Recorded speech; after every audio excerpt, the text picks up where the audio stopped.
So what he did is when he first appeared on television after having won such a demonstrably extreme victory, when he appeared on state television, the first thing he said to the state television was, "We're going to get rid of you because this is not real journalism. This is state journalism. And in a democracy, in our country, in a democracy, people need real journalism. So we're going to get rid of that."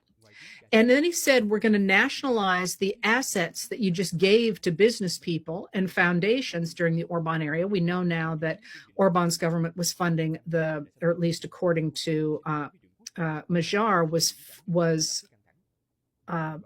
funding the Conservative Political Action Conference, that big trend-setting conference among the American right wing.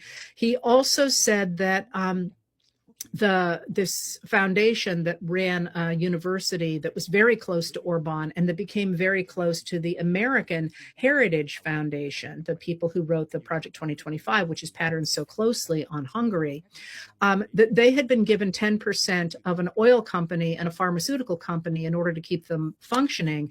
And he said, "We're taking that back." He also told the president, not that he will be prime minister, the president of Hungary, that he was not the president of the country in the eyes of the people, and he should resign, or if he didn't resign, that he would see to the passing of a law that would force him to resign.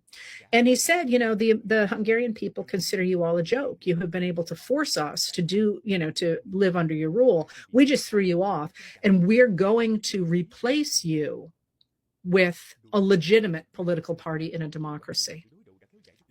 People are looking at this as a political issue, and it certainly is, but it's also a structural and a theoretical issue.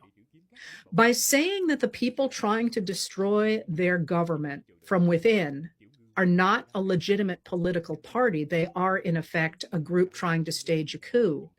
Magyar has said, "We're going to take this country back and we're going to undo what you have done."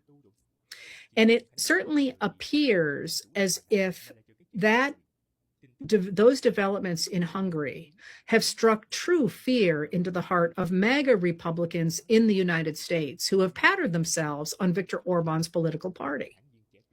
So if that's the case, one of the things that the Biden-Harris administration did that I understand what he was doing, but turned out to be deeply problematic, was the determination to consider MAGA Republicans a legitimate political opposition. That, what Biden and Harris tried to do was to demonstrate that Democratic policies were better than Republican policies. And by every metric they were. I mean, the economy boomed and people got lifted out of poverty, and we invested in alternative energy, and we pushed back against China in all sorts of different ways and so on. But that really got almost no press because the MAGA press, the MAGA media, just kept flooding the zone with things about how terrible Biden was, how corrupt he was, and so on, even though that was all, rhetoric and mythology. What Magyar is doing is he's saying to those people, "We're not going to allow it. We're not going to let you tear down this country from inside. And we have the numbers to do that and to take us back to where we were before you gained power 16 years ago." So if you think about the United States in this moment, and I feel like that was a really long backstory there, but for me,